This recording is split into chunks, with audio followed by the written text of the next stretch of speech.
Just an unbelievable scene we've been watching unfolding at the live desk this afternoon. A police chase taking a very scary turn while our cameras were rolling, and you're looking at it right there. Guns being pulled after a fight in the middle of the street. This guy taking off. They were on this aggravated assault suspect's trail all throughout the East Valley. The guy had reportedly tried to carjack that motorcyclist there. And then we saw him getting on freeways and getting on surface streets and alternating between them, hopping back on the 202, then making his way on the I-10 west down toward Tucson. We're now hearing shots were fired from that white truck, which, by the way, police tell us was stolen. They had to use a pit maneuver to get him to stop out there. The truck finally rolling over down near Riggs Road on the I-10. The guy thrown from the truck.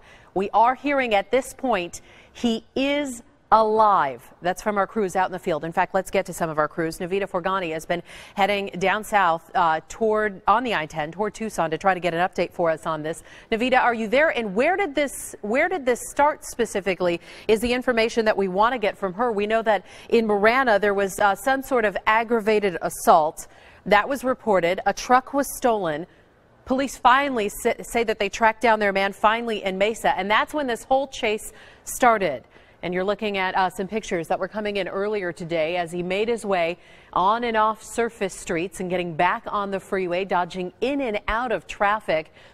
As you see pedestrians right there making their way across the street, going through busy, high traffic areas to evade police, to get away from them. And this pursuit went on for nearly 30 minutes before, as we told you, that crash happening south of the valley. Let's check in with some of our crews on the phone right now to find out what more they know. And right now we're going to talk to Dr. Jim Ness. Can you open up my microphone with us? Okay, there we go. We're going to talk to Dr. Jim Ness. He's on the phone right now. He's a former chief of police in Illinois. Dr. Ness, can you hear us? Yes, I can hear you. Well, thanks so much for joining us. As we've been watching this for the past 30 minutes or so, and obviously it's ended now, and this is video that we're seeing on ABC 15 News at 6. Tell us exactly how police handle a pursuit like this, especially during rush hour. Well, safety of the community is utmost. They have to...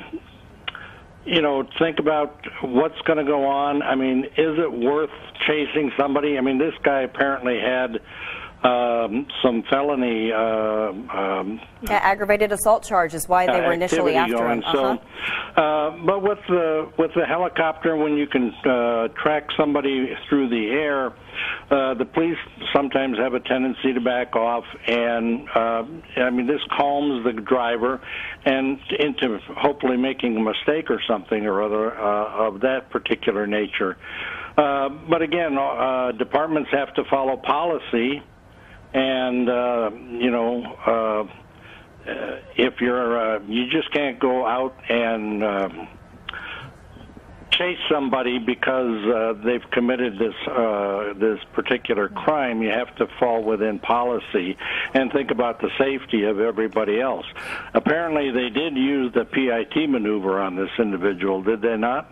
That is true, and that's what we're hearing, and that's eventually how he lost control. Again, this is video that we're watching from earlier today, about 20 minutes ago. Okay? Dr. Ness, let me ask you this question. How did the policies change, generally speaking? Because, again, we know that you were the former chief of police there in Illinois, but I do know you have 50 years of experience, so you must know from speaking with other law enforcement agencies, your counterparts in other agencies, sort of how the policy changes between residential neighborhoods and main streets, and also then, as we saw there on interstate highways, I-10, where that pit maneuver was used. Well, again, policy is going to change, and each department is going to have a variety of different policies. In Florida, probably, Orange County, I believe it is, has probably one of the most restrictive pursuit policies in the United States, while others justify only if the suspect is engaged in some kind of violent act or someone is seriously hurt or if the suspect was allowed to escape. So again, policy is going to dictate what's going to go on. Now, if it's a clear day and little traffic, probably pursuit could be justified. But if there's a lot of traffic, if there's clogged traffic, it's in the afternoon when there's school buses and children and residents and people driving home, it's probably not worth the risk. And a supervisor will make that particular decision as to what they're going to do.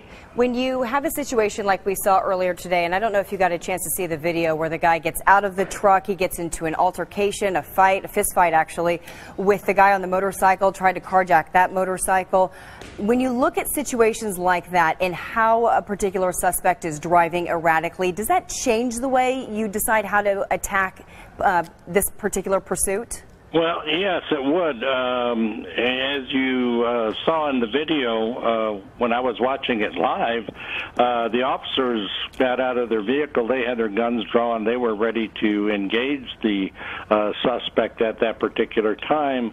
But again, there was a lot of traffic around.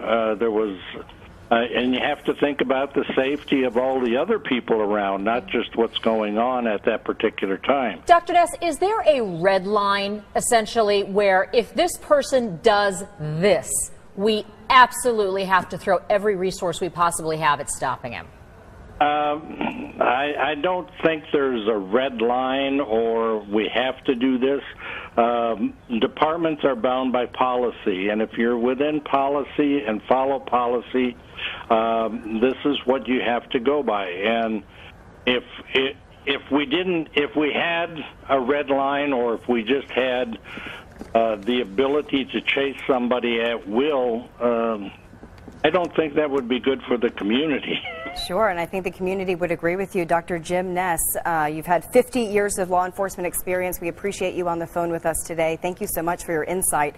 Right now, we want to get back to the live desk with Katie with an update on what we're learning now. And let's take you to some live pictures. We've actually got Air 15 right back up there, and you can see how this truck, the truck that they were after, has rolled over right there on the freeway. An ejection happening. He was ejected from the vehicle as well.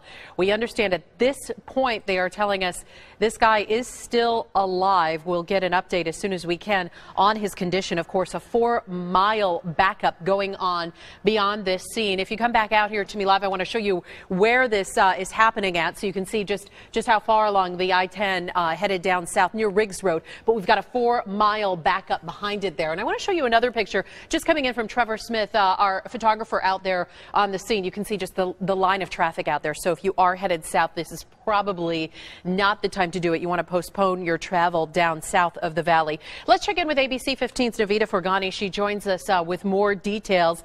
And Navita, we understand they were able to stop this guy by deciding to use the pit maneuver. That's exactly right. It caused him to lose control, and right now that truck is on its side right here on the I-10 westbound lane. So he was actually headed east on the I-10, and his car is completely on the other side, flipped over towards the median. Cars are backed up. We're hearing people asking, hey, is there another way out of this literal traffic jam? Because they are stuck here as officers now have to conduct an investigation. Now, this is what I'm learning. This actually started in Marina. This suspect was wanted for failing to yield aggravated assault and stealing a vehicle. At some point, Mesa police caught up to him in Mesa, started chasing him, and then we saw everything unfold, of course, on Air 15. Again, we're trying to learn a lot more about this suspect. We did just see the ambulance take off, headed back to Phoenix with the suspect inside. I am being told that he is alive. But again, this was probably not as much traffic as the suspect was experiencing in the valley or in Phoenix, so it's probably a lot safer for officers to do that pit maneuver to get the suspect to stop before he can go any further. Back to you guys. So stay with us on the phone there, Navita. One of the things in this pit maneuver, for those of you who are not familiar with this at home, the patrol car is going to tap that car that they're after, or in this case, the white truck, try to get him to lose control out there on the roads. Now, people who train in this kind of stuff say it feels like you hit a patch of ice. So almost the suspect in this case wouldn't even know that they'd been hit necessarily. They lose control that quick when trying to get away from police. So that's what happened out there. They were given permission to do that and have enough safe space to do that. And Navita, what more do we know about who this guy is? I know this is so early in the investigation, and it sounds like they're going to have to keep this area closed for a while as they're only beginning this investigation. Yeah, like I said, this all started closer to Tucson. He stole a car, allegedly. He also was wanted for aggravated assault and failing to yield to officers. So that's where this whole thing started. Again, I don't know how yet he wound up in Mesa and how Mesa found out about him and started to pursue him, but obviously there was an alert out for him. I am also being told that this guy had a mentality of suicide by cop, so he was willing to die. That's been told to my sources. So, again, I'm still working on my sources. I'm trying to figure out who this guy is, and as soon as I get more information, I'll get back to you guys. Well, it just proves how scary that situation was that unfolded right there on surface streets earlier. While this chase was going on, he had been out on the freeway, chose to get off the freeway, head on some of the surface streets, and that's when we saw one of the scariest scenes where he, it looks like, attempted to carjack a motorcycle that was in front of his car in the way. A fist fight happened between these two guys. He finally jumps on the guy's bike like he's about to take off. The biker not having it, shoves him over off the bike. And when he realizes he's not going to get away with that, see, here he is. He runs up to the guy on the bike, pulls him off. He fights for his bike, tries to keep it. Obviously not ever recommended by police. But then look here, the guy gets onto the motorcycle and the other one, the bike owner, shoves him right off. As he runs back, two get out of their cars. And it looks like these are now identified as officers. And we can tell because they had vests on, also a clip around their leg there.